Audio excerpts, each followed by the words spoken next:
Working? Yes. Thank Oh, wow. God. Everything was working. Woo! Okay, go ahead when you are ready, Alec. All right.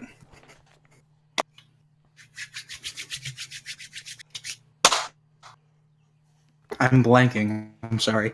Uh, Who are you, hello. Mark Webb? Ha Ha! ha ha Ha ha ha ha! ha ha Good ha. segue, huh? Topical. Foreshadowing. Yeah. Foreshadowing. But hello to all of you amazing web slingers. Welcome to Livin On The Edge, the podcast all about our friendly neighborhood Spider-Man. My name is Alec. I am your host. I am a senior contributor at On Comics Ground. You can follow me on Twitter. I am at the Alec Thorn. You can follow our podcast page on Twitter, which is at LOTE_podcast. You can follow On Comics Ground on Twitter, which is at On Comics Ground. And you can follow us here on Twitch TV if you are watching on Twitch. So, yeah, welcome. So, tonight I am joined by, once again, James. Say hi, James. What up? Hi, my name is James. I am the editor-in-chief on Comics Ground. I am here hanging out, talking about these crazy movies, and I am excited to be here. You did that to trip me up again, because Yes, you always... I put the pause there. I was see if you were going to say something, and then I was like, no, but go in. I knew in the back of my mind, it's like, okay, this time he's going to make it longer, so he fucks with me. I knew it. But yeah, so that's James. He's here. He's, yeah. And All right, that's everyone. yeah. Let's get talking. No, Oh, yeah. No one else of importance. No. We are once again joined by our special guest, Xavier. So say hi, Xavier. Hi, Xavier. Wow, just coming right at you with the dad jokes. That's good. That's good shit, man. That's good shit. Love it. Yeah. So, tell everybody what you do, Xavier. For those who don't know, I have a YouTube channel called Godzilla Mendoza. I review comic book video games. I review comics. I do cosplay tutorials and just occasionally other random weird stuff. I like a lot of variety, but usually I stay in the realm of comics. You can subscribe to me at Godzilla Mendoza, or follow me on Twitter at that same name. Yeah. Yeah, good. So, just a quick debrief. How are you guys doing tonight? I'm pretty good. Good. A little tired. Like, switching to first shift has been a nightmare, but I'm doing pretty darn good. How about you, Xavier? I'm doing okay. It's been a crazy couple of weeks, but today I feel pretty okay. I'm just been, trying to work on this cosplay. I want to get done before Comic-Con like next weekend, and yeah. Nice. What, huh? Is it Denver Comic-Con? Well, now it's Denver Pop Culture Con, but yeah.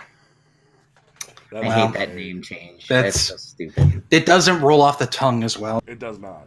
No. Like, Comic-Con is just so easy to say. Pop Culture Con. I know some people say Denver Pop Con, but like that, it doesn't work. I don't like it. PopCon is better. PopCon is better, but not Pop Culture Con or whatever. But no, I'm doing okay. These past 3 weeks have been have been a roller coaster for me, but I am, I'm still breathing, I am alive, and I am living, so that's good. I just signed the lease for my first apartment this fall, so that's fun. That's what's up. Going to be living with 3 other people, but I'll at least have my own bathroom, which is a big step up from the first time I lived away from home. So, yeah. So we got... so, first off, this is our 10th episode. Well, technically 11, because we had episode 0 all the way back in January. But that's technical, but like in basic numbering, this is episode 10. It's our big landmark episode. So we are going to make the most of it. Tonight we have 2 big things to talk about, but real quick, I just want to ask the 2 of you, have you seen those beautifully crafted Far From Home posters? Oh, you mean the Photoshop? Oh yeah. Yeah. Those are great. Yeah, they're perfect. I don't get why people are saying anything bad about them at all. I really love the flat lighting that makes it look like it was done in PixArt in 10 minutes. But yeah. Yeah, that was a very interesting and inspired creative decision to just make it look like trash. Yeah. I feel like John Watts was just looking at that poster, like the original draft of it, and we went, no lighting. Have the background just be kind of a jumbled, boring mess. Have everyone have the most blank expression and standing in the most uninteresting, unactiony pose. And have a lot of graphic, like 3D art spider logo stuff that looks like a PS2 game cover. Oh my God. I saw that. I saw somebody edit that for a PS2 cover, and It's it perfect. really looks like that. It is like I don't get why. How is it this hard to make a good Spider-Man poster? Like, how is it this hard? Like, I said on Twitter, it's as easy as just you take a good cover from the comics, and then you just do it again, but with the movie version of him and like whatever location he's in for the movie. I thought they would have done like the one for that cover where he's in Mysterio's, where his reflection is in Mysterio's helmet. They did that for a magazine cover that was unrelated to the movie. It was just kind of like a. Have you seen that Empire cover? And you know what? The best part about that is that the artist got a little lazy about drawing the Spider-Man in it, so he just traced over a loading screen of Spider-Man PS4 and then just changed parts of it. Have you seen it? To be fair, oh my God, you got to look at it. To be fair, that pose is ripped right from the ending of. No, the reason I say it's traced from the game, he has the same exact mask and lenses. If you line it up, perfect. Like, okay, that's it's not just the pose. It's just flat out like the PS4 mask, which is very different from the Homecoming mask. Like it just like the webbing and the eyes are shaped very differently. Yeah. And I was looking at that and I was thinking, you can put the Homecoming suit on in the game and just take a screenshot of that, and then no one could have bitched about it, because then like it would have just looked exactly like the mask from the new suit. No one would have noticed. Like if you're gonna trace and like be lazy about shit, at least be clever about it. Yes. Oof. Yeah. I mean, like, it was a pretty beautiful cover, but like that one part is just like, yeah, that was traced. That was traced. But at least Mysterio looks cool on it. I think all around, just Mysterio just looks great. Like his design. I don't know how they're going to handle him as a character. I think they're going to botch that extremely hard. But at least his outfit looks good. I'm optimistic because all the things they've been saying so far seem like straight up lies. Unless they're like actually insane and will do all this weird shit that's like totally a total diversion away from the comics. But like they've been saying all this shit that's just like, that's weird. Why would you do that? That seems like a lie. So we'll see how it turns out. But at least for the most part, I think Jake Gyllenhaal will do a good job, and he's really cool as Mysterio. So yeah, my stance on the MCU Spider-Man is that, and I'll try to be brief with that about this so we can get back to the main topic. But the thing that's frustrating about it is that it tries to play in the middle too much between changing or adapting, because some stuff is pretty close and other stuff is way off. So it just feels like certain things are just wrong. I think either be faithful or just completely take it new direction and just do crazy weird shit, like, you know, like Mysterio is Peter Parker from another universe or something, just that fucking bonkers, right? That would give Gyllenhaal like that perfect vindication, because was he supposed to replace Maguire at one point? Yeah, he was. He was. Right? Do something like crazy off the wall that like comic readers would never expect, and like just completely divert everything, right? Or just do a faithful adaptation. Stop playing in the middle and doing half and half, because then it's just frustrating for people who want to see new shit and for people who want to see an adaptation, because both of them are losing now. Yeah. That's definitely fair. I'm just at a point where I've come to an acceptance that and like this isn't this isn't me trying to make a sweeping generalization, but I've come to an acceptance that no matter what future Spider-Man movies do, there will be people who are unhappy.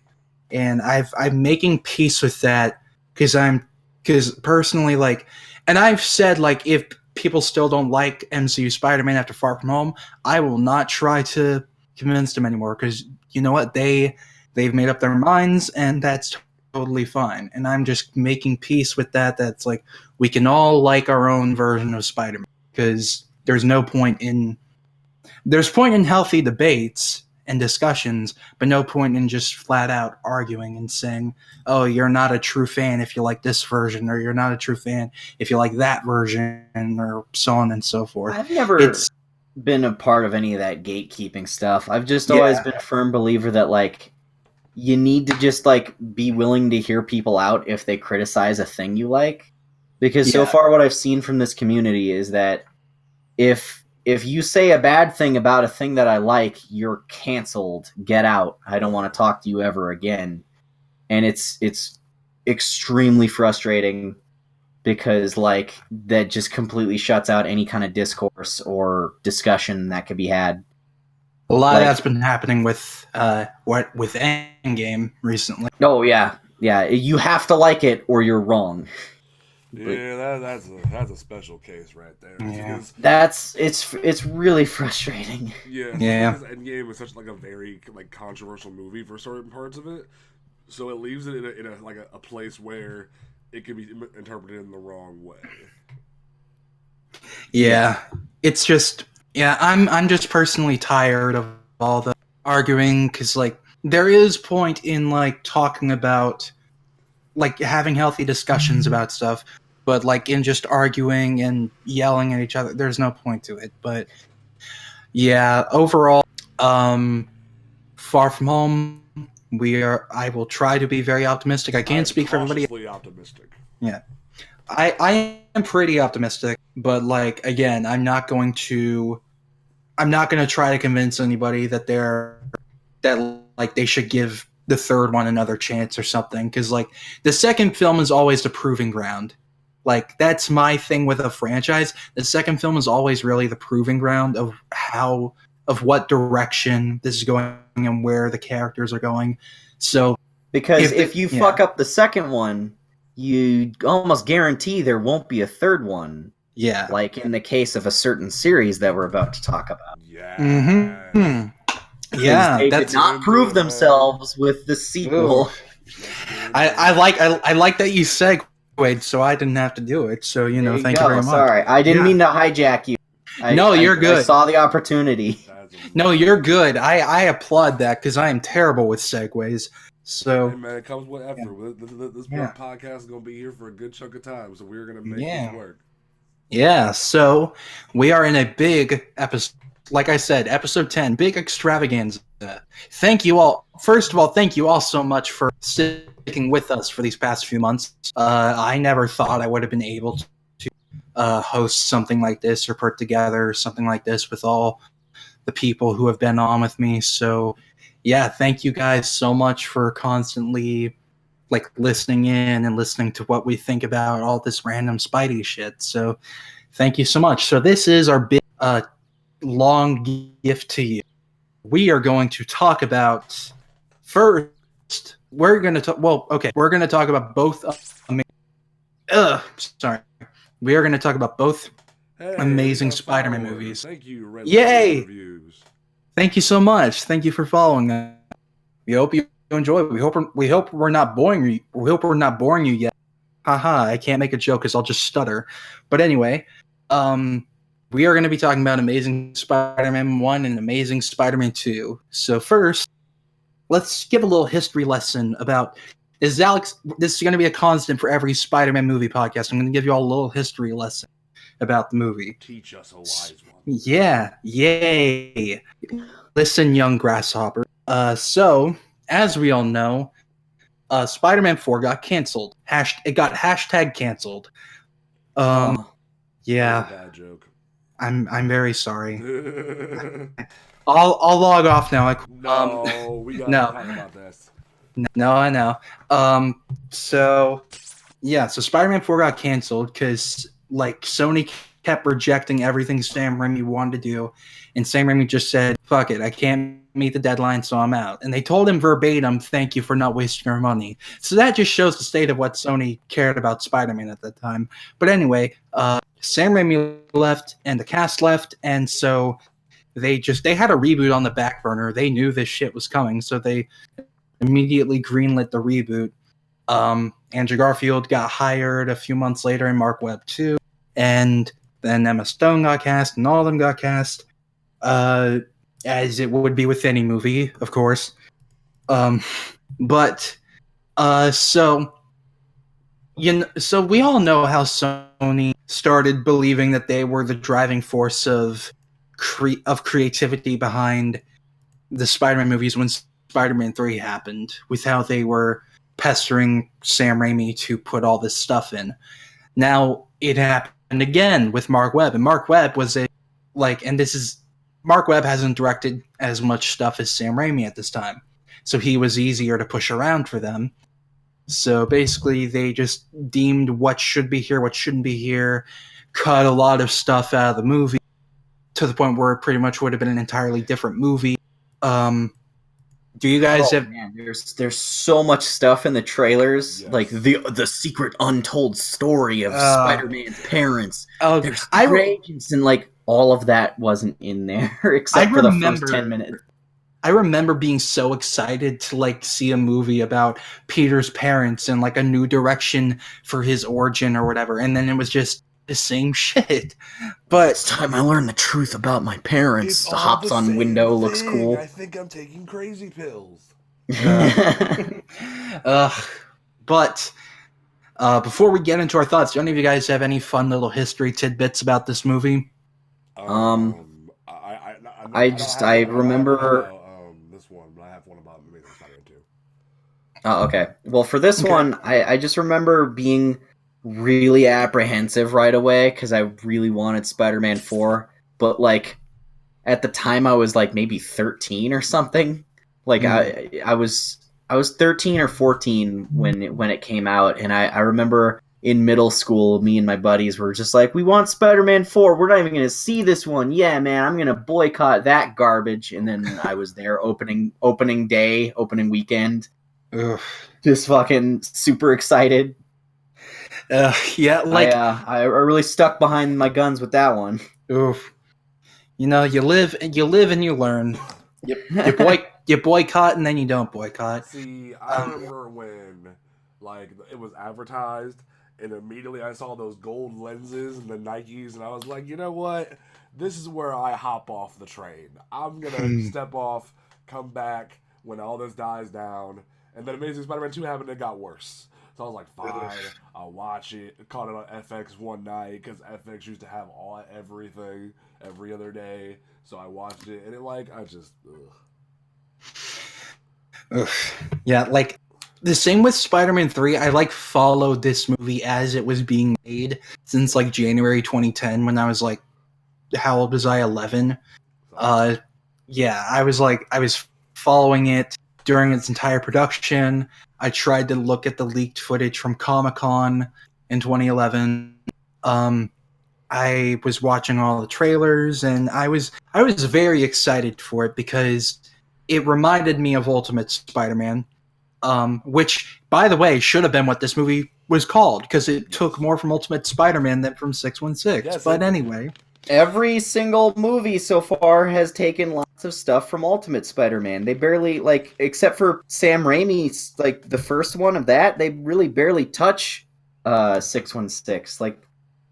Like, you know, like the Spider was made by Oscorp or whatever, or like, you know, Green Goblin, or like Harry and Peter are friends in high school right off the bat. Like, you know, yeah. MJ lives next door and is his buddy, like, kind of before they start a relationship. Like, just all the setup stuff they always use, you know, for the most part from Ultimate. Yeah. Because what I noticed about Ultimate that makes it a lot harder, or that makes it easier to adapt into movies, is everything is way more fucking convenient. Everyone that becomes a supervillain or a superhero or anyone of relevance already knows Peter Parker in the first issue. You don't have to Thanks. introduce anyone. You don't have to develop any of these relationships. All of that's been pre-established and set up like beforehand for convenience, basically. So like, no one has Peter meets Harry in college, then they become friends and develop that friendship. Then stuff goes wrong. They never have, Aunt May keeps trying to hook him up with this mystery girl who he assumes is probably pretty ugly just because of her description being so vague. And then meets her and it's Mary Jane and she's a total knockout. And he's like, wow, I've been putting this off. I'm so stupid. Or like all that stuff. You don't have to. That works better for like a TV show. Yep. For a movie, you want to just have everyone set up right away. So everything is always the Ultimate Comics for setup. Yeah. Yeah, I felt like, okay, so for like first I'll just wrap this little section up in a neat little bow. I was watching every clip, I was watching every trailer and TV spot. Then I saw the movie, and for like a year I kept telling myself, "Oh no, it was amazing. I don't know what everyone else is talking about. Haha, amazing. Get it? Haha. Oh boy. Oh geez. Yeah, good shit." But like then I started accepting. Okay? Yeah.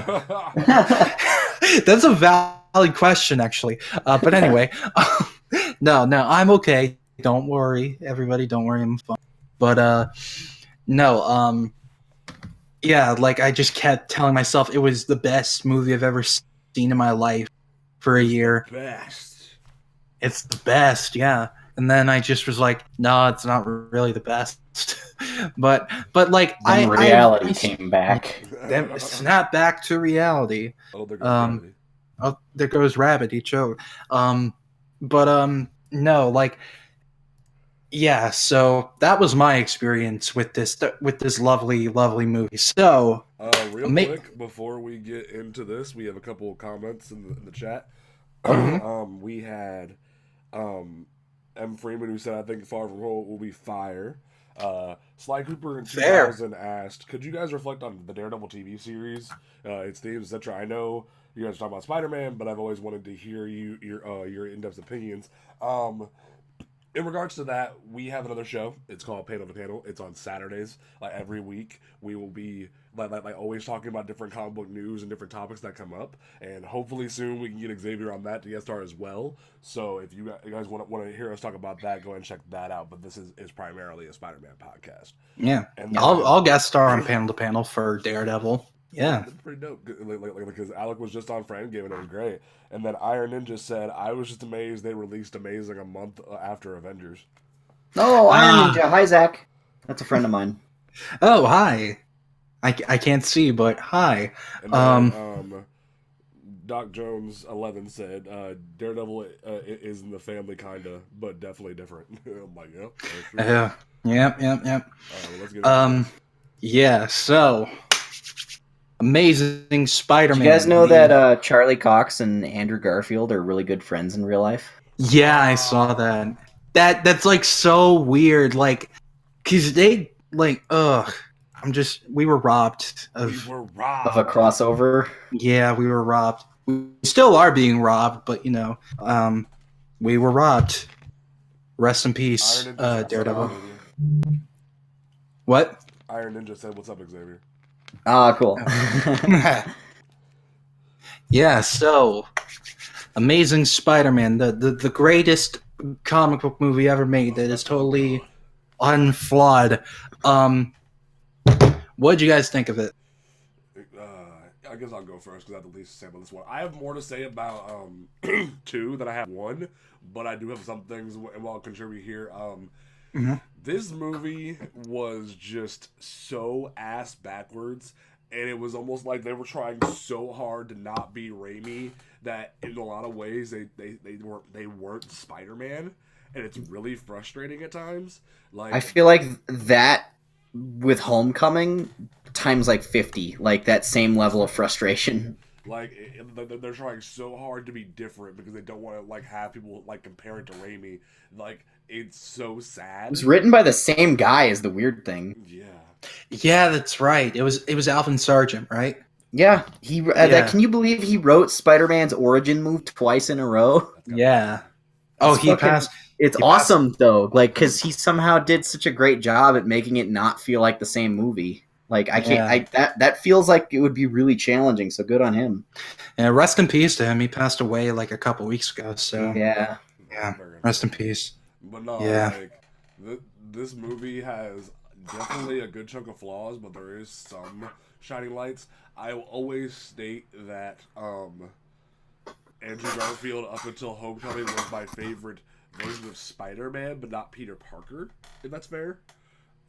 yeah. So I wish he was put in better movies. That way he could be shown as the more competent and nerdy Peter Parker, and then have that more of a transition to being Spider-Man. But we never really got that. We just got this weird mess and just. Ugh. But I feel like the Nikes needed to go, but no one wanted to listen to me. And I think Sally Field is amazing. That's where I'm going to leave it before we get into the deep stuff. All right. Who wants to go next? Okay, all right. I think this movie is kind of frustrating in some ways because, like, it was kind of cool what they were doing. That, like, okay, so I wasn't on board, I guess, really with all the Spider-Man's parents. They were CIA agents. I thought that was one of the dumbest things from the comics. Yes. And I immediately, even back then, even when I was like 14, I was like, don't do that. I don't want to know about his fucking CIA parents. That's you, right? Yeah. And I'm kind of glad that they ended up just sort of like leaving that behind. As weird as it made the first 10 minutes feel in comparison to the rest of the movie. I'm glad that they decided not to go for that. They left on the doorstep and walked away. Yeah, like I was like, all right, cool. If you're gonna not go for it, really don't go for it. Don't make that the sequel thing. But we all know how that worked out. Yeah. But I like for what they did, I thought it was a competent Spider-Man origin movie, and I thought, you know what, if that other one didn't exist, I would be very, very happy with this one. But I think the other one's still just like kind of slightly better as a movie. It just tries a little harder in some regards. There's just a lot of stuff about, like, there's some genuinely cool stuff in there. Like, I like the characters a lot. I like the interactions. I think the whole Gwen and Peter romance was really good. I think it was cool seeing the origin from a little bit of a new angle where you start really getting into the nitty gritty of like this movie kind of takes place in that montage in the first Raimi movie where it's like, let's just flash a bunch of newspapers on the screen and show that he's becoming like an icon and putting on the suit and stuff. Like, yeah. This movie takes place during that time where it's people are still like not knowing who Spider-Man is and like kind of getting used to him and not being sure how to feel about him. That was kind of unique, I thought, and I kind of wish they'd leaned a little bit more into that. Like, it's a lot of great ideas that were halfway executed. Yeah, like my stance with this movie is that, like, I've dipped from loving it to not really liking it. Now where I'm at is kind of like, you know what, I accept it and I genuinely like it despite its problem. It's flawed, and I'm fine with that. I think it deserves the right to exist. It's earned at least that. You have the right to continue existing. Right to exist. There are some movies where it's just like, this fucking doesn't deserve to exist. Like, with this movie is so bad, it's just kind of a stain on this character, you know, like the 2015 Fantastic Four. That doesn't right? Does that have the right to keep existing? No, does that movie deserve to? Right? They took away his pants. They took away his pants. The thing doesn't got a thing. Oh my god. You know what I mean with that, right? Like, it's like, okay, this movie could have not come out and the world would have not lost anything. Yes. It would have been better. Yeah, exactly. While as I think with the Amazing Spider-Man movies, I think a little bit would have been lost. I feel like there's enough in those movies, or at least the first one, that it just barely justifies having happened. That's fair. Yeah. Yeah, I'm at a point where I just like it, and I am fine with just liking it. Like I said, it was pretty falsely advertised, and I don't know why Sony was like, and I get that it was like not really a thing people were interested in, but I was like, you know what? It's a new direction with this untold story thing about his parents. Let's see where it goes. And I remember for a long time, people were thinking, oh, Uncle Ben might not die in the movie. I remember that being like a big rumor for a while.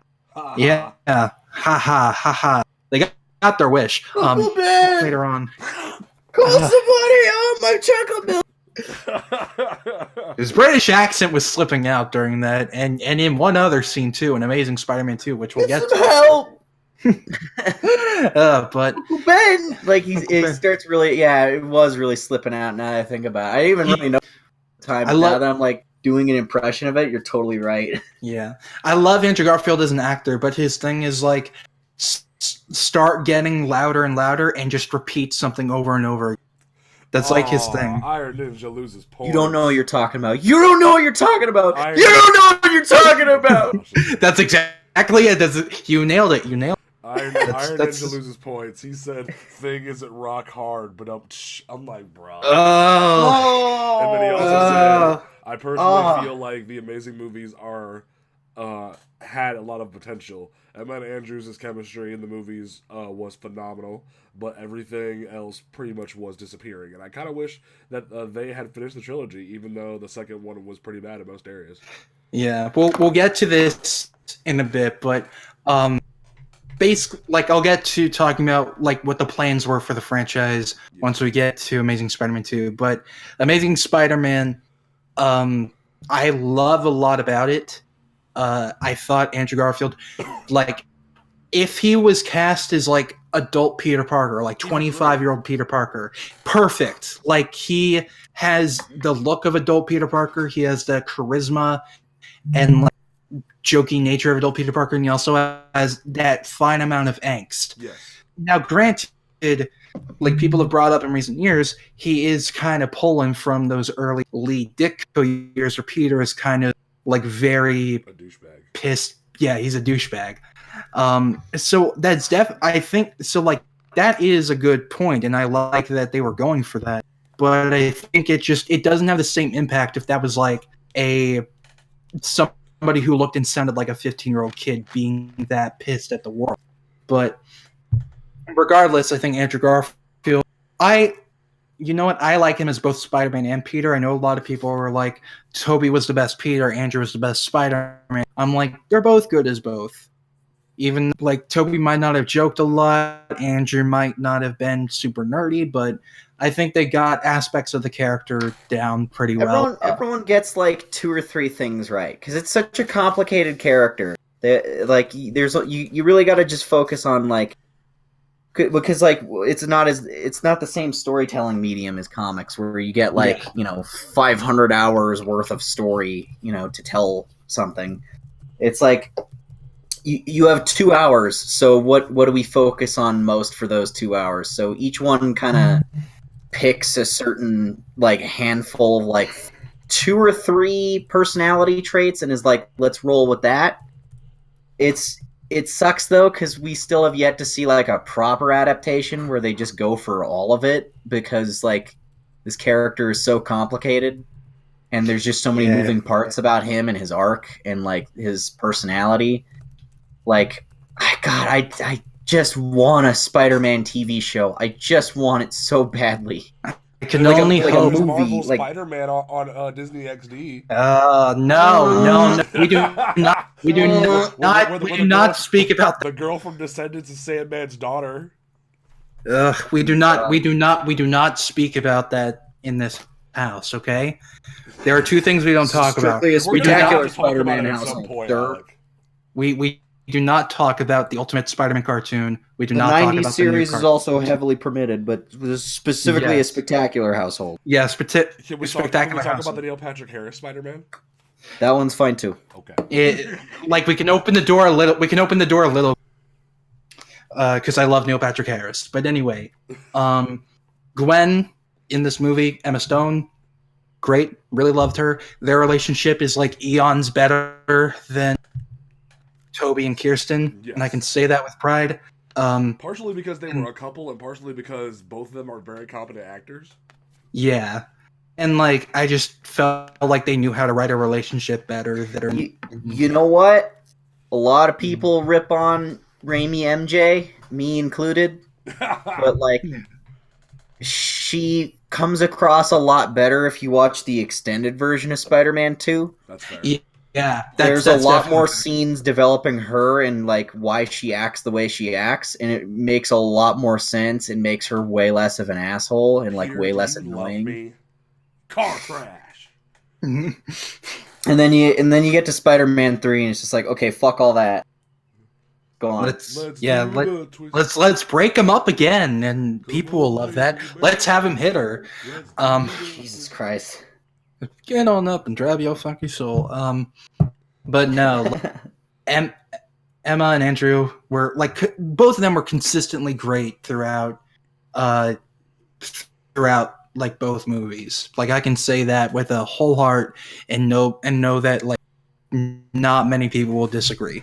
I will say though that I am a patron of the Church of Mary Jane Watson. I am not a Gwenist, but Emma Stone makes me go, okay, I can put up with Gwen Stacy for a little bit, specifically because of the fact they take a lot of who she is from Spectacular, because the chat's mentioning Spectacular a lot. They put her in more of a nerd mindset, and it gives her a lot more depth and character. Yeah. I hate 616 Gwen Stacy.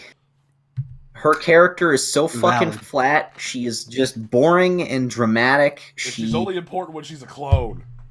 She like, okay, before all that, before the death, before the clones, before all that, really she was just really needy and clingy and would like get really pissed off at Peter for doing anything except paying attention to her. If he even looked so much as in the direction of another woman, she would go, "Is he cheating on me?" And like just accuse him of a lot of shit. Yes. She was just like kind of just a bad girlfriend, and like she had like no personality or hobbies or like anything about her. Like I'm a girl and I am pretty. While as Mary Jane's over here, like, I have a tragic backstory. I try to hide my pain by just trying to be really ditzy and like fun and party girl-ish, even though I'm actually a lot smarter than how I carry myself. Like, you got all this deep, interesting stuff going on with Mary Jane, and then Gwen's over here like, and I'm the blonde one. Oh God. Alec, what were you gonna say? No, I was agreeing with all that, but like, yeah, it's just, I don't know. Like, I can only hope that one day they can get Mary Jane right instead of being so ashamed of the Raimi version. And like, everybody believes that's what MJ is, but it's not. But anyway, I'm getting off topic. Andrew Garfield and Emma Stone, great. Rhys Ifans' Lizard. They cut out like all the scenes that developed him as a villain. I don't know why. His family wasn't even in there. He just lives in this big house by himself, I guess. Yeah, they showed his family in these deleted scenes, and they just why cut that out? Because they needed more time for.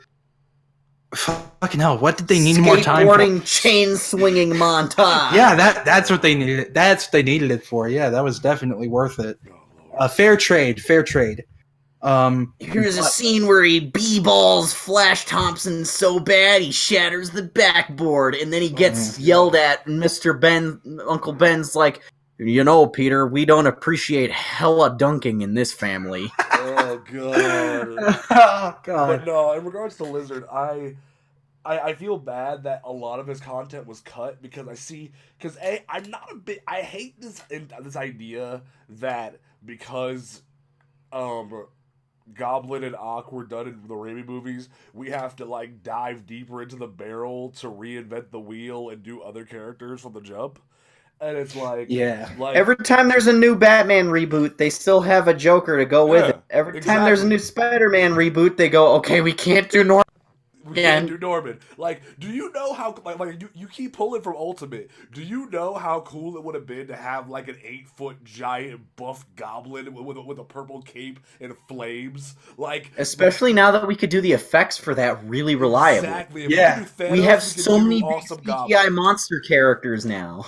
Like, that was one of the best things about Ultimate #1, or it was like Ultimate #2, I forget. I remember reading in the trade, where literally Peter's at his school, and you just see, like, buff goblin in the fire and the rain, and it's so intimidating. But then we got Amazing too, and it's frustrating. Carry on. Alec, what were you going to say?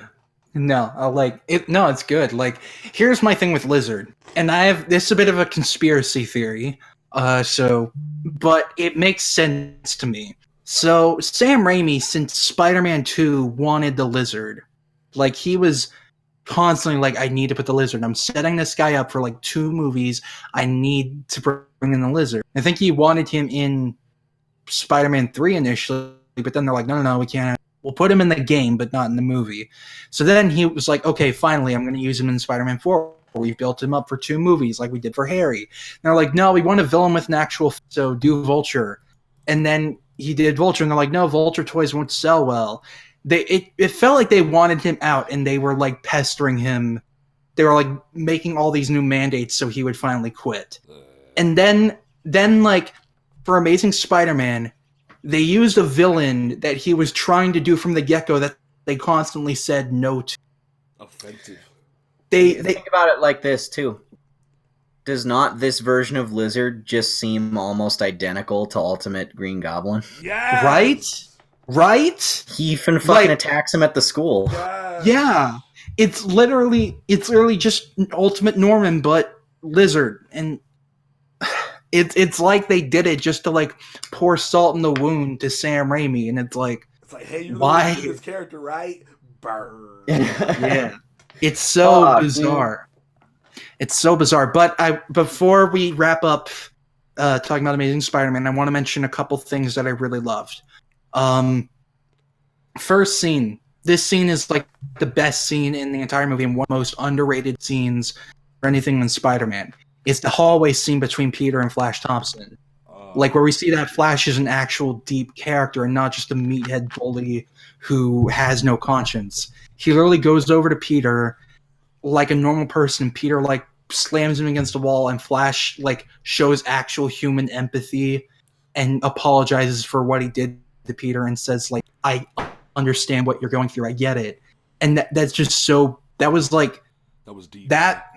It was beautiful. And the rest of the movie could have been like that. And it's frustrating. But yeah, like that scene has always been one of my favorites, like ever since the movie came out. Like I've loved that scene. But the other James Horner's score is very underrated in my opinion. I really like it.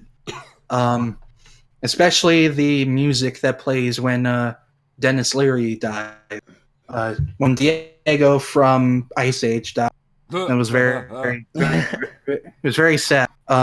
It was spoiled in the game that came out a week before it, so that was, perfect. But yeah. But they should have put a fucking spoiler warning before that game, because they basically tell you the plot of the movie through just like the first 5 conversations in that game. Is just okay. Remember when all this happened? And yeah, it's like they expected you to come in and buy the game after you saw the movie, and it's like, nah, bro, we can't. If you're gonna do that, why would you release it like a week before the movie comes out? Why would you? What you should do is the plan that the X-Men Origins game did, which is let's just release it like fucking 10 months after the movie, so that they have nothing but time to make it better.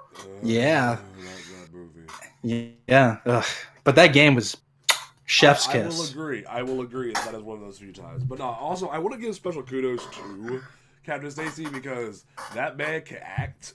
Like, I do think one of the best comic scenes for Spider-Man ever is that whole Captain Stacy's dying and says like keep this shit away from Gwen type thing. I love it to death, and to see it come to life was pretty impactful. It's a lot better than the brought to life scene we'll talk about in a minute with Amazing. But like. Oof. I really appreciate Captain Stacy. Yeah, and the music that played during his death too was just I love it. But the other scene I really loved, this is the last thing I'll really talk about, the bridge scene where Peter saves that kid. That's like the moment he truly becomes Spider-Man, and that was like amazing. I love that. But so final thoughts, you guys? Just short of being great, instead just becomes kind of weird and like just makes you ask a lot of questions. Like, why did they do that? But like, you still put up with all the weird stuff just because the stuff that did well actually was like, hey, that's really good. Like, these are some great action scenes. The characters are really charming. I really love the aesthetic. Like, there's just a lot of stuff that like just hits right enough that you gotta kind of put up with all the bullshit. Yeah. But the bullshit is like a scary foreshadowing for a movie where that would be 900% just that stuff. Yeah. It's so surprising to me that this movie wasn't more memed, but I think it came out a generation right before memes became popular. Like, you see how Endgame has become so many memes recently. Like, I feel as if Amazing 1 especially would have been memed hardcore. Like, there were scenes like, oh, knives, my one weakness. Like, there's stuff like that I feel like would have been memed into oblivion. But I do see potential in this movie. I wish this was a better kickoff to what could have been a brand new start for Peter Parker, but in the end, it fell short, and it just compounds into what happens next, and it's kind of depressing. Yeah, like I'm nostalgic for the time I was excited for this movie and for when the movie came out. I enjoy it immensely still, and I know there are a shit ton of issues with it. But I am still like 100%. I still very much like it, and I love all the things that felt like Mark Webb stuff and not Sony stuff. Like stuff that was like Mark Webb was like the hallway, like this scene where Peter and Gwen are talking, and they're kind of flirting, and he asks her out on a date, or the scene like I said with Flash and Peter. That stuff is what this movie needed more, and Sony was just like, nope. We gotta set up for our whole trilogy. So trilogy quote. Yeah. So that's that on that for Amazing Spider-Man. So now for Trainwreck. Here's now for trouble. Yeah. Now for trouble. Make it double. You were gonna say it. You say it. I did. Okay, cool. You cut out. I said, prepare for trouble and make it double. Okay, cool. Like you cut out, make it. I was like, no, he didn't say it. Make it double. Yeah. But anyway, after Amazing Spider-Man came out, well, actually, in 2011, they announced Amazing Spider-Man 2. And when Amazing Spider-Man 1 came out, they posted on their social media, here's the first chapter of a new trilogy for this character. That was a bad move, bro. Bad move, then 1 year later, we get dates. They go back on the trilogy and they're like, okay, here's the dates for Amazing Spider-Man 3 and Amazing Spider-Man 4, which were supposed to be in like June 2016 and May 2018. So yeah, they saw what Marvel was doing with the cinematic universe, like, ooh, how can we do that but for Spider-Man? And do a bunch of spin-offs that nobody will really care about. So they started writing for this movie like right away. They hired the people writing Star Trek Into Darkness, so take that as you will. Also, one of the guys also wrote the Mummy movie that was supposed to launch the Dark Universe, so that guy's an expert at cinematic universes. Keep hiring him. Kevin Feige, who, right? Yeah. No, like I was telling myself while all the hype was building for Amazing Spider-Man 2 that like this is going to be the best one. This is going to be like the Dark Knight because they're probably going to do Death of Gwen Stacy. It's going to be really impactful and emotional. This whole movie will be fantastic. The new suit looks dope, even though it just looks like the Raimi suit again, but with new lenses and new logos. But yeah, like what else? Oh yeah, more issues with Mark Webb. They like Andrew Garfield himself said that they like said himself like in an interview that we had a really good script. Then Sony like there was this thread and Sony kept making little cuts in the thread. And then he didn't show up to a meeting because he was sick. And then he was fired for that. So, good on that. Well, that's kind of more of like a thing about like Asian cultures that it was considered very disrespectful to some of the other executives to not show up to that.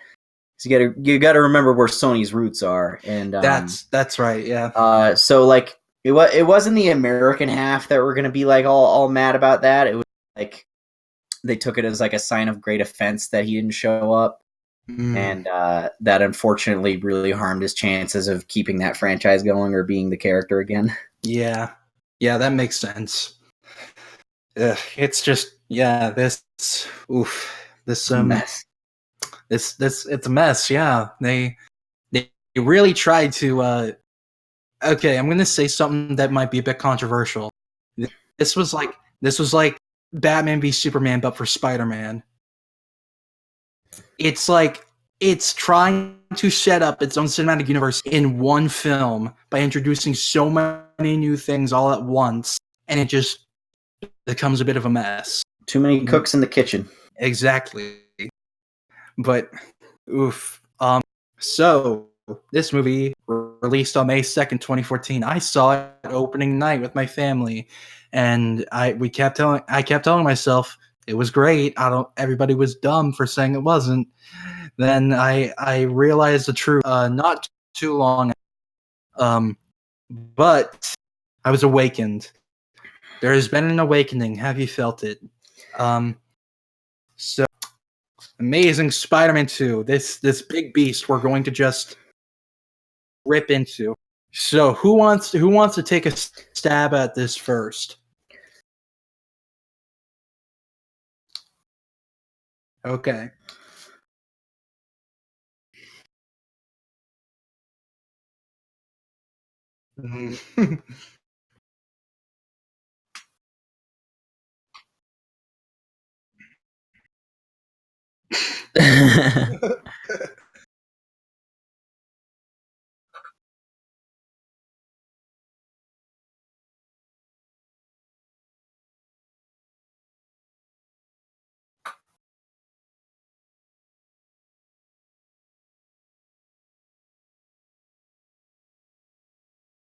Now it's like half Syndrome, half Riddler from Batman Forever.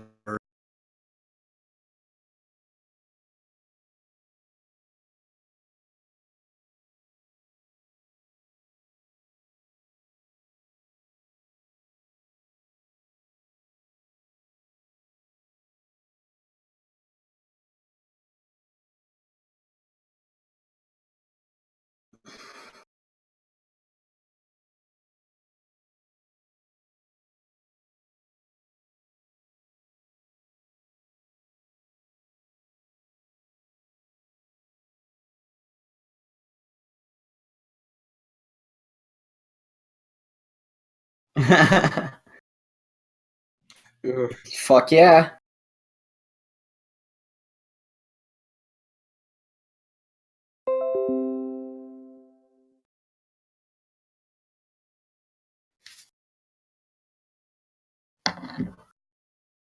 Man, I totally just realized that I was muted for a good chunk of that. So that's why there were some problems there. To restate, because like someone asked why I was quiet and all my audio was cut out. So to restate, Spawn. I mean, Jamie Foxx was horrible. That suit shade was horrible, and Gwen, dear girl, what happened to you? You got did so dirty. The idea of trying to set up all of this stuff in one movie was horrible. You shouldn't have did it. You ruined yourself. Like it's DJ Khaled. Congratulations, you played yourself. Like it was the wrong move to make, and it was horrible. Like you're telling me you're gonna launch a Sinister Six movie, not Spider-Man and Sinister Six, a Sinister Six movie a Venom movie and more Spider-Man movies, you're out of your mind. That's dumb. One of those happened though. Oh god, we have to talk about that soon, and I don't want to. I'm making him watch it. He's gonna suffer like a. Oh god. Okay, honestly, I feel like what they did with Venom is salvageable. I want it to be in the Amazing Spider-Man universe, and I want it to be the in for Andrew to come back. Oh god. I want Andrew to fight Tom Hardy, and that'll justify everything. Is just so we can get a good modern Spider-Man versus Venom whole movie. Oh god. I'm in the same boat. That's the only way I'll accept like another live action piece. Okay. Like at the same time as Go on, James. I'll talk about my feelings about the Gwen thing when we get there, but safe to say, also, Paul Giamatti should not have been in this movie. Like, oh my god, him and that bald head and that barbed wire tattoo, he looked like Calendar Man in the Arkham games. And it was, You're right! Oh my he god. looked exactly like Calendar Man. He does, oh my god. And then they're like, okay, let's put Calendar Man in a robotic iron, like a rhino suit. And it was like, you could have granted, you could have done so much worse. You could have done Spider-Man 2, the video game Rhino, where he carries around a giant turbine. Like, this could have been worse, but at the same time, this wasn't much better. Like, it was just bad.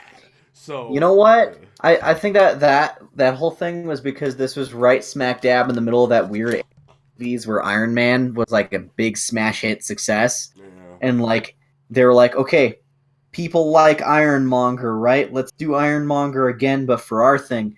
So every supervillain is in an Iron Shredder, Silver Samurai, Rhino, probably another one I'm forgetting. Like, they just kept making it, okay, wait, let's have a big gray Iron Man suit on our bad guy. Like, even Harry's suit was kind of like an Iron Man by the end of the movie. That's what I forgot.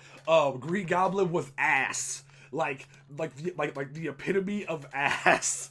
Like the minute he comes down, it looks like a meth head who was given a costume, and there's like he looks like the Green Goblin, and you're just like, oh my god. He looks like Jimmy Neutron had a bad childhood, and then he's up into this. Yes, and also Dane DeHaan was the worst pick for that role, and I think Harry's arc. Like, I remember when one of my friends tried to tell me that Harry's arc was the best thing about that movie. No, it wasn't.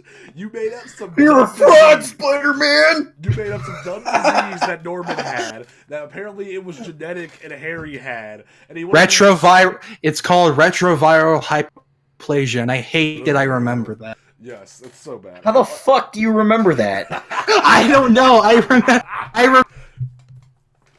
nobody else would remember. Are you okay? Do you need to call someone?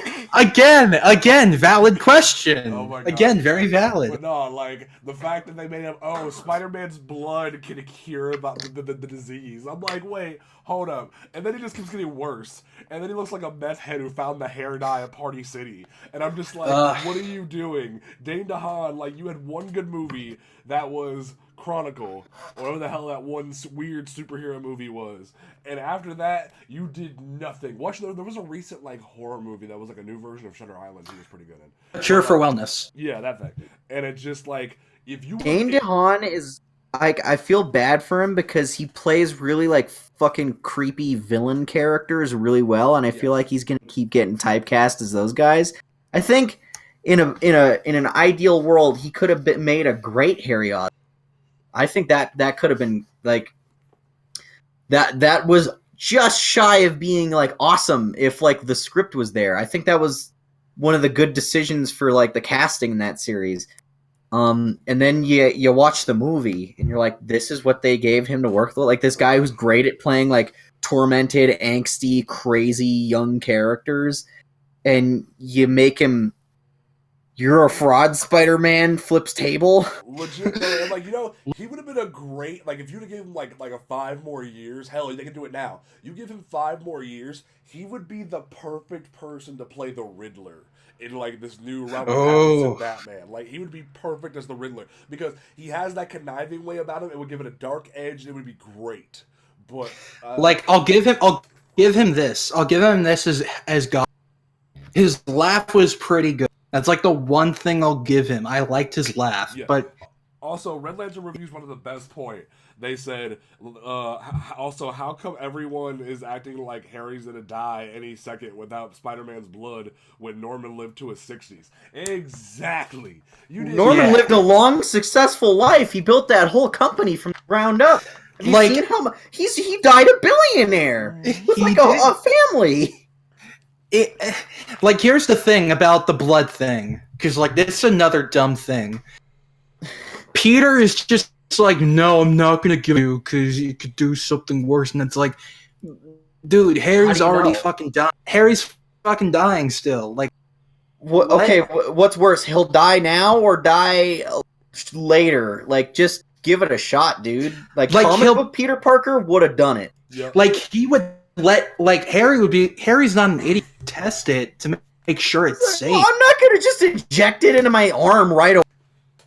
Like I have a team of like 200 scientists that work for me. Yeah. Like, granted, he did later with the Goblin serum, but like we also know that you're Peter Parker, so if you're scared about that, oh god. Yeah. Oh yeah, no, that was cut too. Yeah. Ain't that the question? Isn't that the question? Isn't that the $1 million question? That Presses button labeled Venom. Oh god, like in one of the TV spots, in that part where like Gustav Fears, the gentleman, is like walking through that Sinister Six setup room. One of the things was supposed to be, and it was in a TV spot. It was a big plot with the symbiote in it, and it's that like, wow. Walk scene. You see Ock's arms. You see Vulture's wings. You see all this shit. And what a lazy fucking way to set up a supervillain team is. Yeah. They're all funded by and made by the same goddamn company. Just Oscorp just made a supervillain team for fun. To an extent, though, I will give the Spider-Man PS4 game what it did better than this, which was Ock just gave them money and like. No, he gave them better gear after they were established as other things. That was smart. Yeah. How about, like, if we're fixing Amazing Spider-Man 2 and the sequential supposed fucking Sinister Six movie, these villains are established and are already doing things.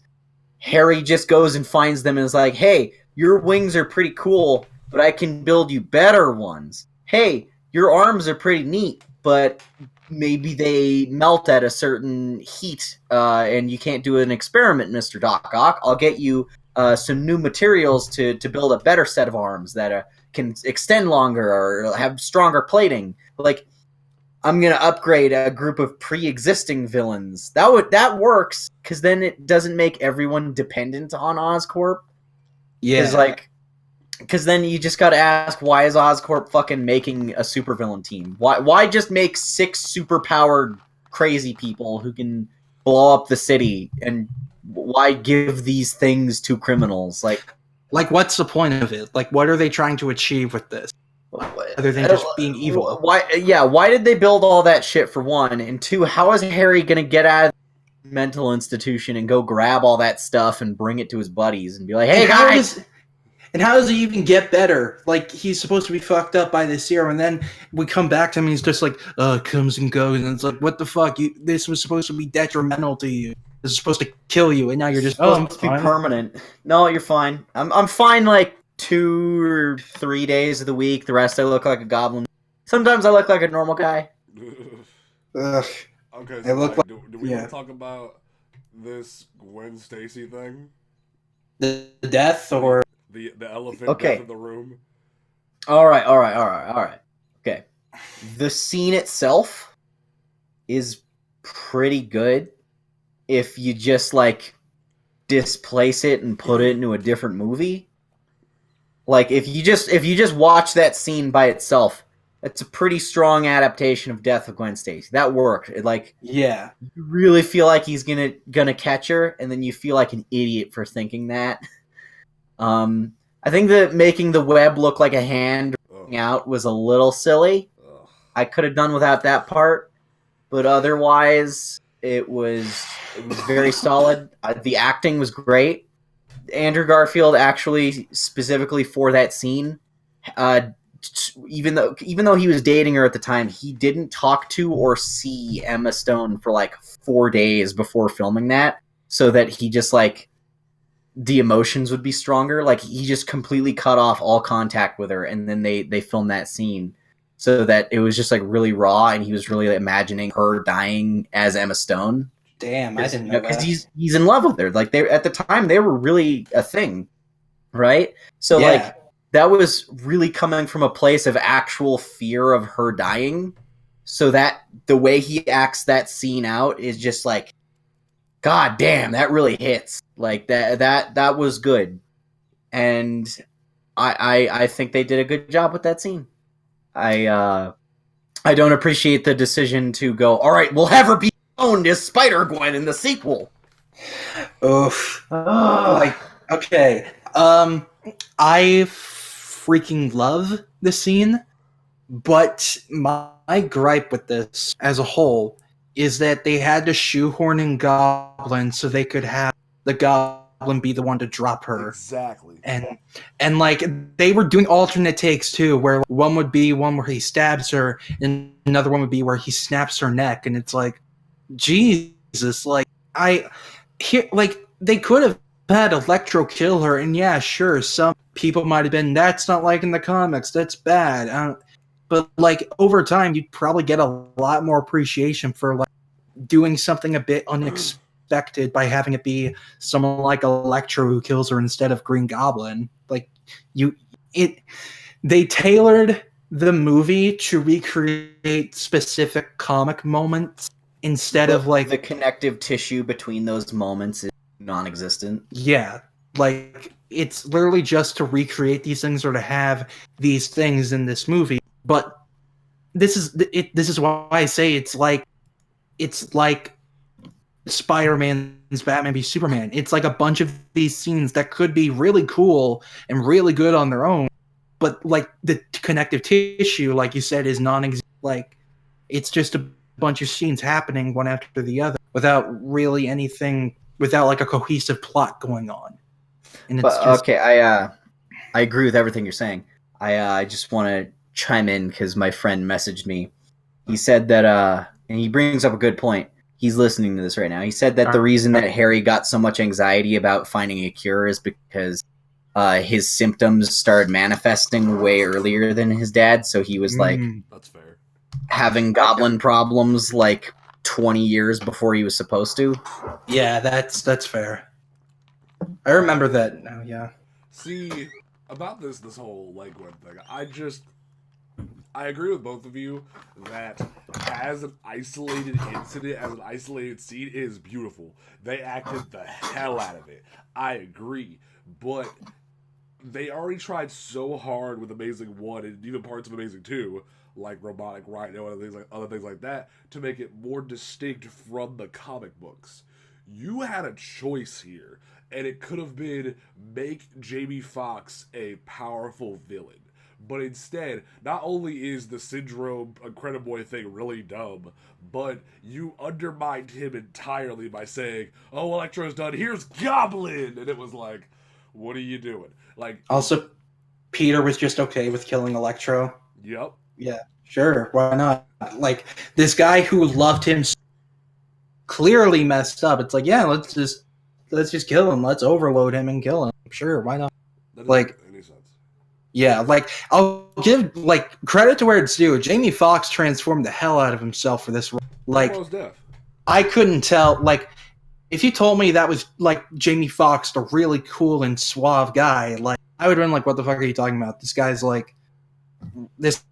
weirdo." But like, no, like he really he committed to it, and credit to where it's due. M388 said in the chat, and like they made Jamie Foxx look like a damn fool before he got his powers, and yes, they did.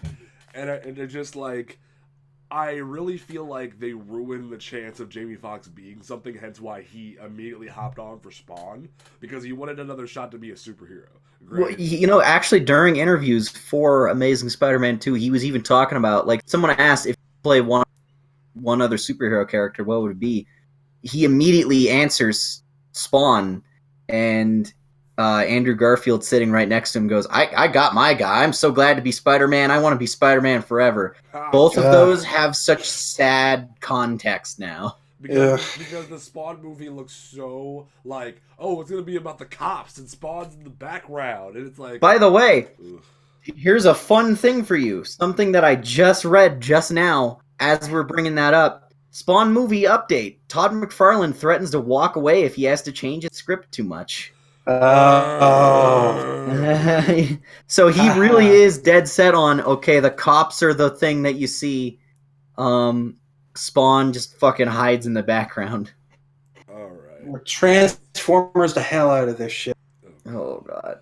But no, I feel bad for Jamie Foxx, and like this doesn't even sound good either. So it's like Dane DeHaan came in on that glider. Now, granted, I will say that glider was the bee's knees, and it kicked the shit out of the original Goblin glider. But that suit and that face and that smile and that hair needed to go. Like, this ain't it, Chief. Like I just hope that if we get Goblin again. MCU, they will go for something like I know, like, stop making Goblin Iron Man. Like, I know it would be easy to do like the big Hulk, the big flaming monster thing, but I want to see him with that silly comic book Give mask. him the fucking latex mask. Yeah. Please, I want that. Like, we almost had it for Spider-Man 1, and they were like, no, Party City mask, let's do it.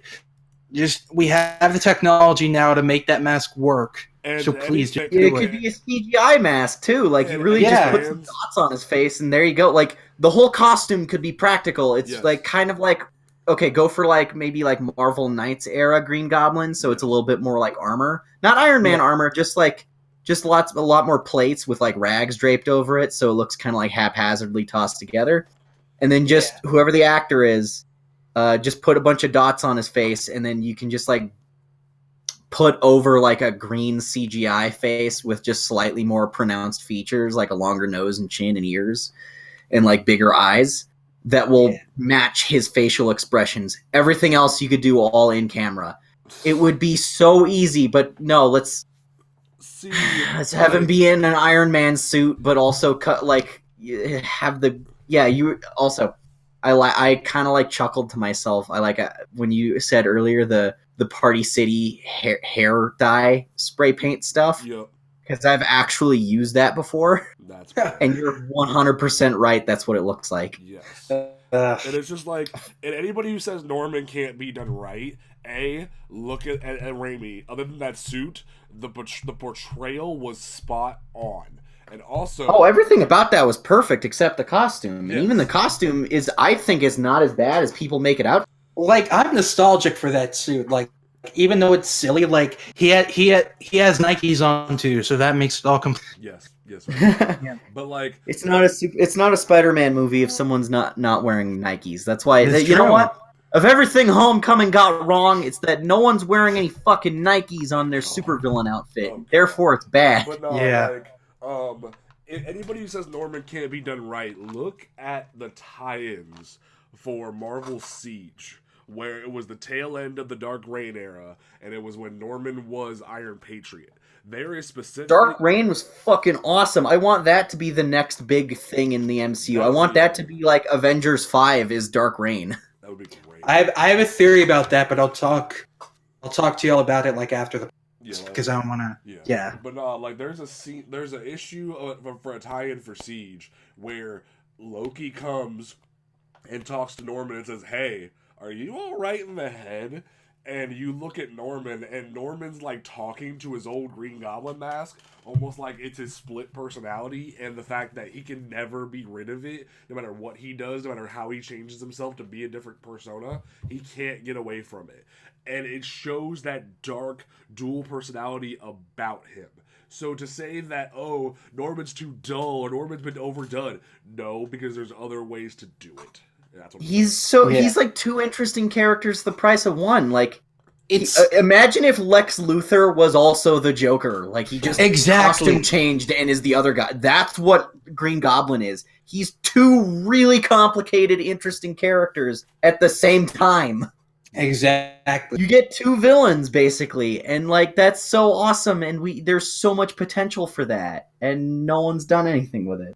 Well, we can hope for the best because rumors say that Marvel has like big plans for Norman moving forward. So Okay, all right. If I were to speculate, if I were to give here's my idea. I know they're not going to go because like at this point they've just are sold on doing their own thing, and I don't even know what to think of what they're doing right now. But okay, all right. Green Goblin is the main villain of Spider-Man 3, whatever that is. You just basically kind of like tie off all of the high school stuff, have Peter graduate as he's coming to terms with facing Norman, who's like the scariest bad guy he's faced so far. Then have him be set up for Dark Avengers. Like have whatever the ending of Homecoming 3 be like. Osborn has accidentally put himself in the public limelight as this super big hero, and only Peter Parker knows that he's like a crazy asshole. He's like, that guy's the Green Goblin, I've been fighting him, and everyone's like, the Green Goblin died in the final battle. We don't know who you're talking about. That guy's Norman Osborn's a billionaire philanthropist. He's the next Tony Stark because there isn't one. He's the new Iron Man. Now, see, my theory actually that I was gonna like mention, my theory is like the reverse of it. I think Norman's gonna like do Dark Avengers first, and then like that transitions to Sinister Six. That would be. I feel cool. like I think that's what they're gonna do because like that's just my theory, but like I think that would be like very fitting since this Spider-Man is like so linked in with Avengers right now.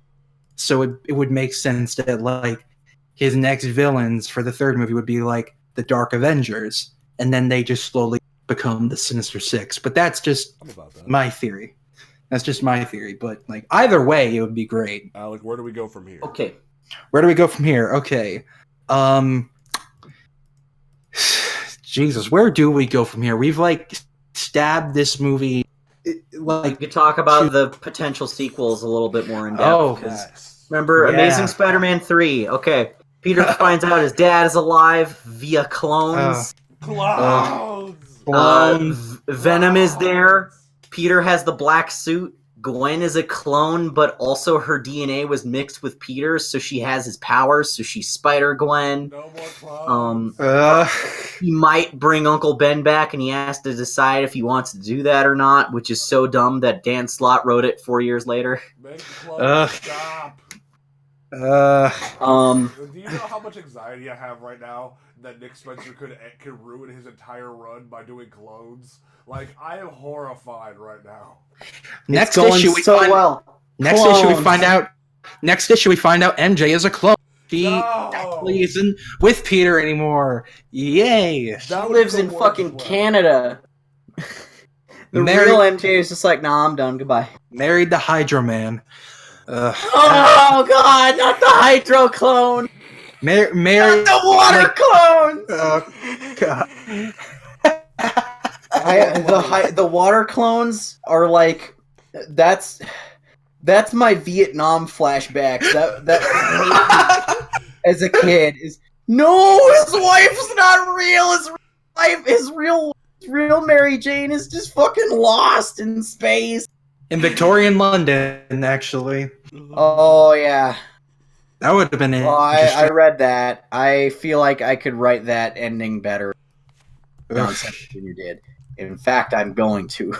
Yes. But like, so we were gonna get. So like from the get-go, they were like, okay, Black Cat movie and Silver Sable. Iron Ninja said in the chat, Clone Saga 2, Electro Boogaloo. I remember seeing that meme like where it was Electro Boogaloo. And that was fun. But yeah, like they were like, okay, Venom movie, that was like their big thing. Then Black Cat movie and Silver Sable movie, which was gonna be Silver and Black. That would have been released by now if they hadn't canceled.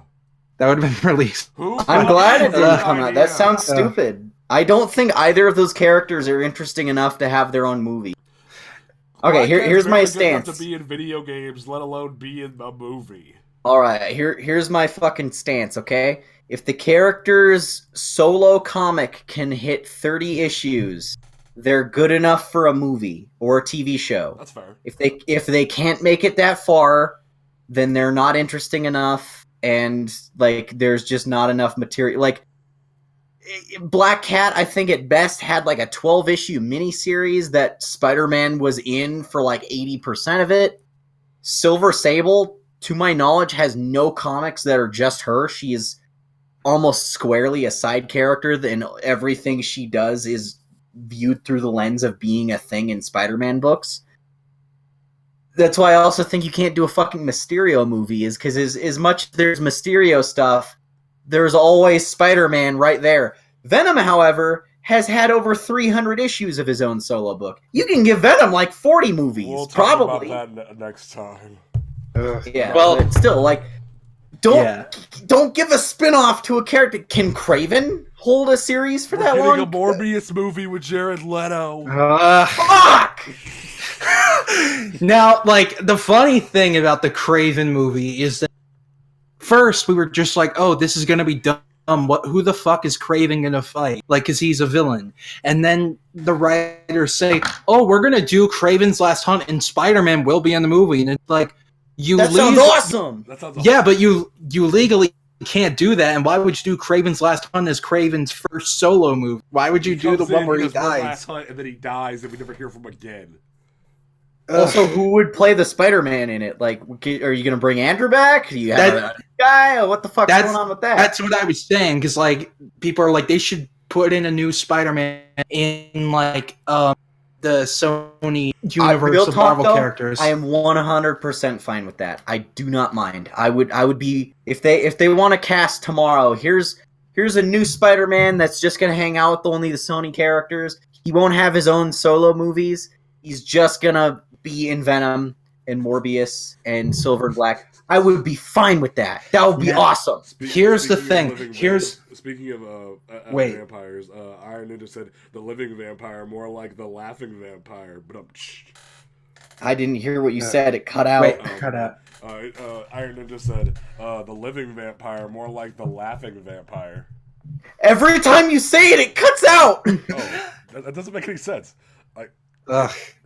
Iron Ninja made a funny joke about Morbius. Okay, I got that part. Living vampire, how about just say the punchline? Laughing vampire. Haha. Okay, it's almost disappointing now that it took 3 tries. Like, it doesn't hit. Oh my God. Yeah, it's like that wasn't worth that much trouble. Just yeah. Okay. Like, here's the thing about you have a Spider-Man that's in its own universe. If it is somebody other than Peter Parker, I will be totally fine with it. But my thing is like, what? Like, it's just gonna be so. I mean, it won't be confusing to us because we know we're in the know. We know what's going on. We would know the difference between MCU Peter and SUMC Peter. God, that's a terrible name, but SUMC Peter. Like, but it just is like what it gets to the point where it's like audiences, like general audiences, would be very confused. You know what? Fuck them. I don't care about general audiences.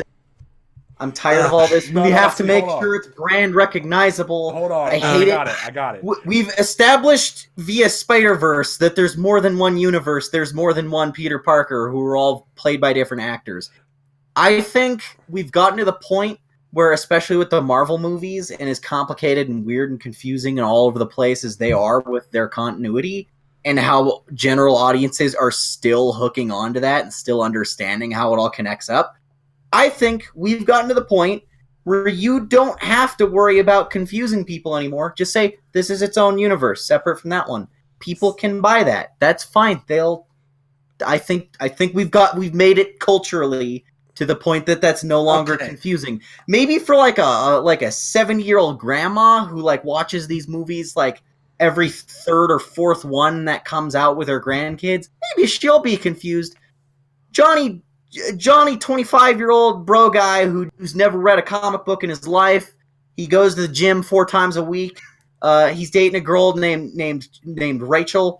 That guy, he gets it. He'll be fine with, there's two Spider-Man. Yeah, there's the Sony Spider-Man. There's the Marvel Spider-Man. No one's asking why don't the Avengers hang out with the X-Men. They know about the rights thing. They know that they're a separate thing. No one's confused on that. They're like, yeah, that's the Fox Marvel universe. No, see, I got it. Listen. See, I have one that comes off like a joke, but I honestly feel like it would be the golden opportunity to launch this character, and the other one is like easy. So the easy one, just do Ben Reilly. Get it over with. Give the 90s fanboys what they want, 80s fanboys, whatever. Give them what they want. Make it Ben Reilly. Just be done with it. Make your Sony Spider... If you're not going to do Miles, because I know they want to ruin Spider-Verse, make How it about Ben this? Reilly and be done with it. Even weirder. Okay, all right. Let's build on that. Because whoever Ben Reilly is, he would have to be played by the same actor as a Spider-Man, right? Yep. Have it be Andrew Garfield. Just dye his hair blonde and get it over with. No, say here's where we're going to get weird, okay? Andrew Garfield's Spider-Man died off screen, and Ben Reilly has been in his place ever since and is traveling across the U.S. as Scarlet Spider, kind of, because he can't be Peter Parker anymore. He can't, insert himself into that guy's life. Everyone knows that Peter is dead. So he's traveling across the country, righting wrongs and being a superhero, kind of like fusing the later half and the early half of Ben Reilly together. So he's kind of a nomad. And he gets to San Francisco and fights Venom, or he'll go to some other state and fight Kraven, or he'll bump into the Sinister Six in fucking Washington, D.C., and have this kind of anthology about this clone Spider-Man who's now inserting himself into all these storylines in place of Peter. Alec, what do you think? Okay. That is actually not a bad idea. Keep in mind we're nearing the end of the show, so we gotta wrap this up. Yeah. What I will say is that I will leave the door open slightly ajar for this. It's either Andrew comes back as Peter or Ben or another clone of Peter, Kane. or whatever. Kane. Fuck yeah! You have him shave his head and be all angry. Yeah. So I'll leave the door open for that, and for maybe Jessica Drew or something to do Spider-Woman or Silk, something like that. That was my other option. I feel like they could totally make Silk, because one of our writers, Ian, loves Silk, and I keep saying Silk doesn't have enough to be in a movie or a TV show. You but this would be the one time if they need someone to come in and spot for Peter, you make it Silk. And you make her deep enough that Marvel has to give her her own comic and give her a competent writing staff. That would be amazing. I'm not the biggest Silk fan, but I could see her becoming great off the backbone of this Sony universe crap. I did a thread about why I hate Silk as a character a couple of weeks ago. Oof. Because she just sounds like a weird fan fiction kind of idea. I was also bitten by the same radioactive spider, but I've been in hiding all this time. But my true destiny is to have sex with you, Spider-Man.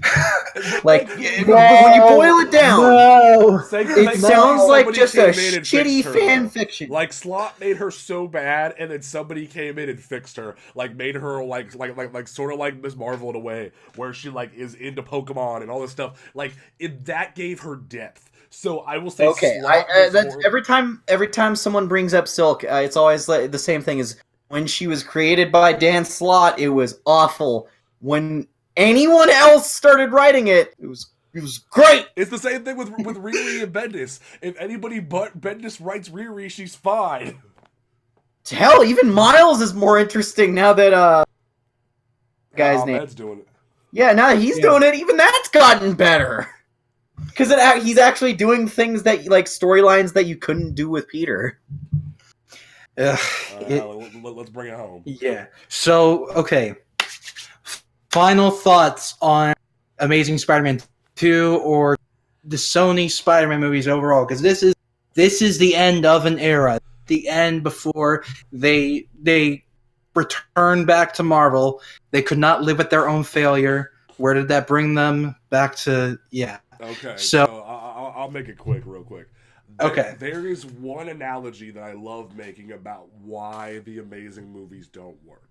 Or at least they were failures, like at the end of the day. They have some good bright spots, but at the end of the day, they were a bad experiment gone wrong. They were made for revenge. They weren't good. That whole end scene where Peter is like depressed and the little kid is like goes to scrap with Paul Giamatti.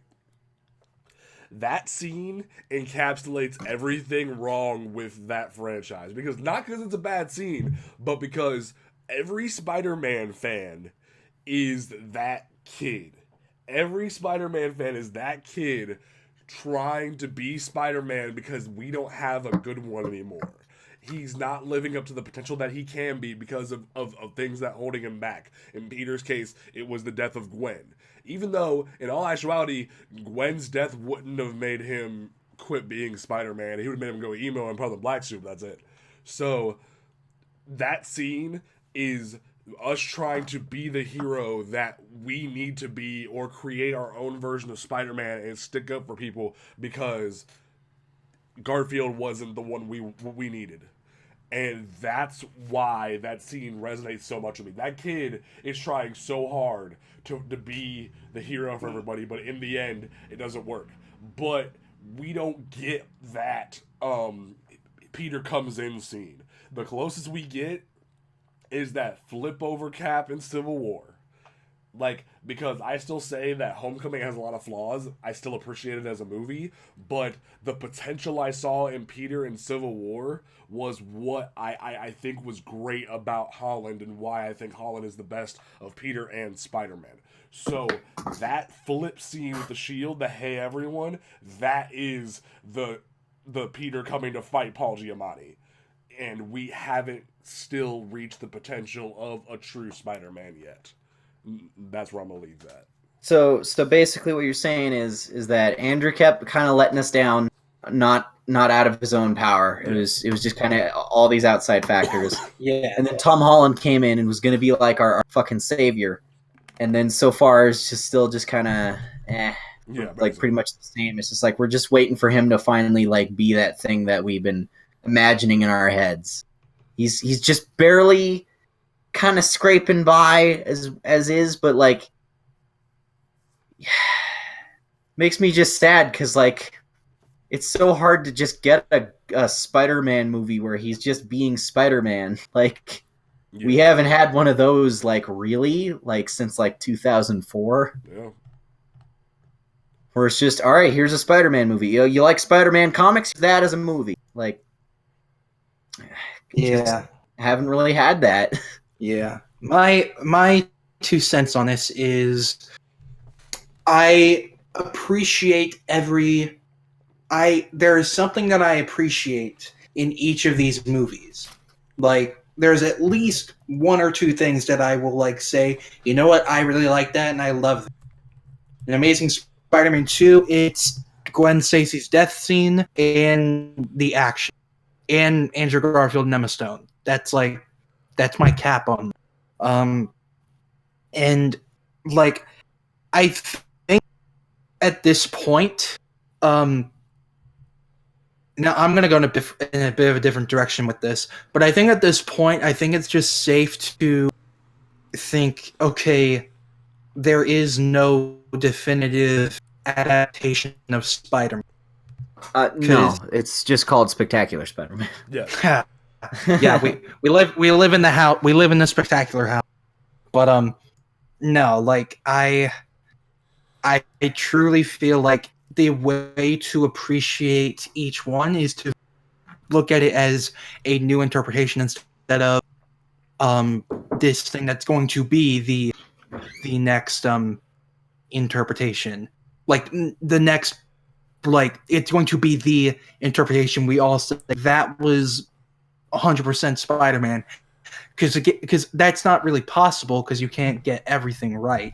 But it isn't out of the question to ask, okay, let's stop meandering around and trying to do a new, like, it's not stop doing new stuff, but like stop trying to think like, okay, we have to be different. We have to separate ourselves from this one other thing.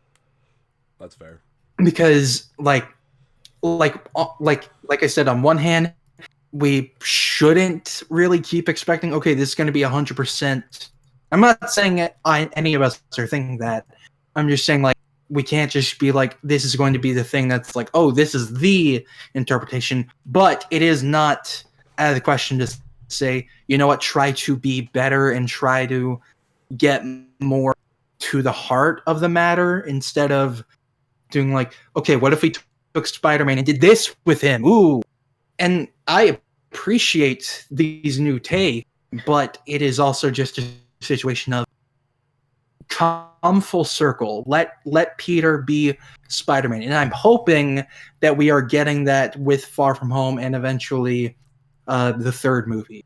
Because like what all of us have been hoping is that this is like a character.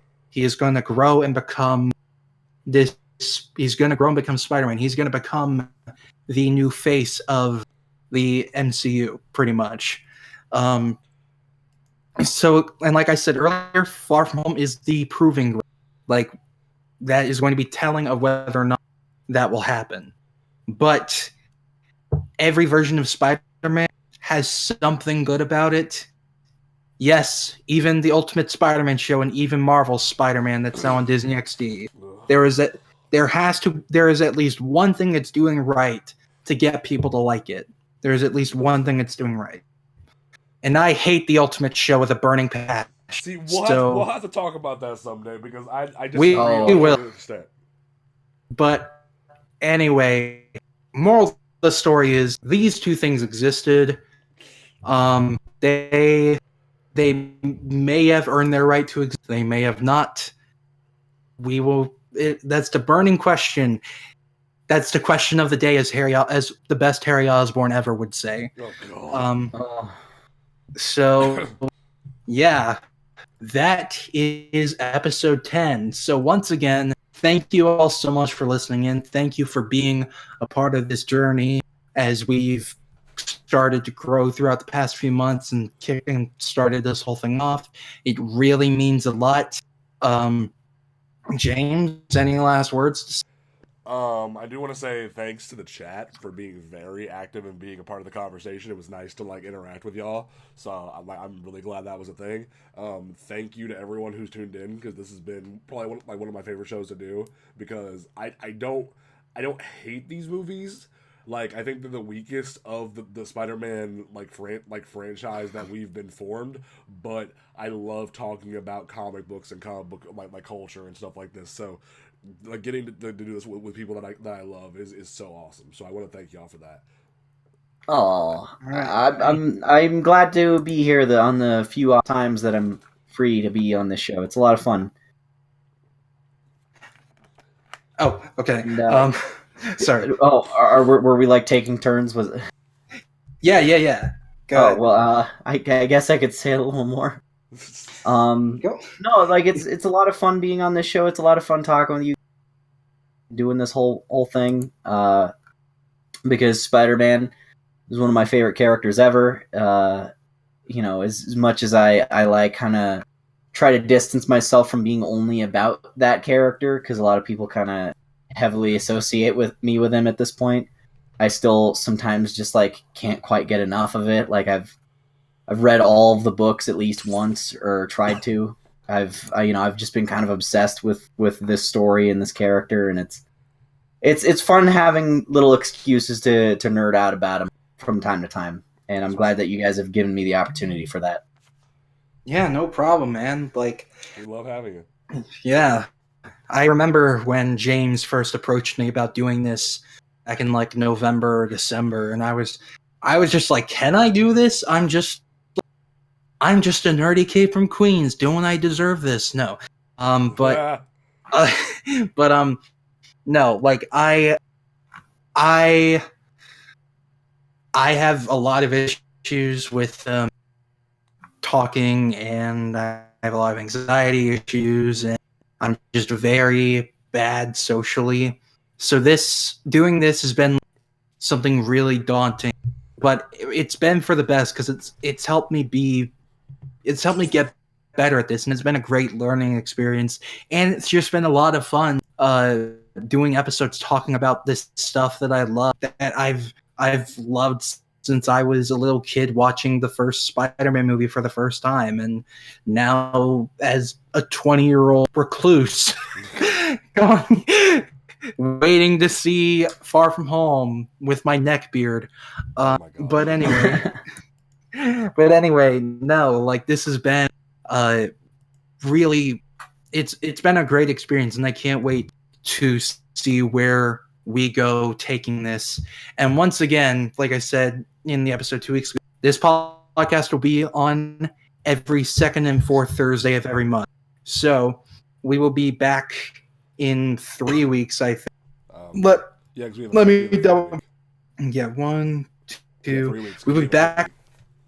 Yeah, we'll be back on June 13th talking about Homecoming, which is very, once again, divisive. Yes, I but have one more till Venom.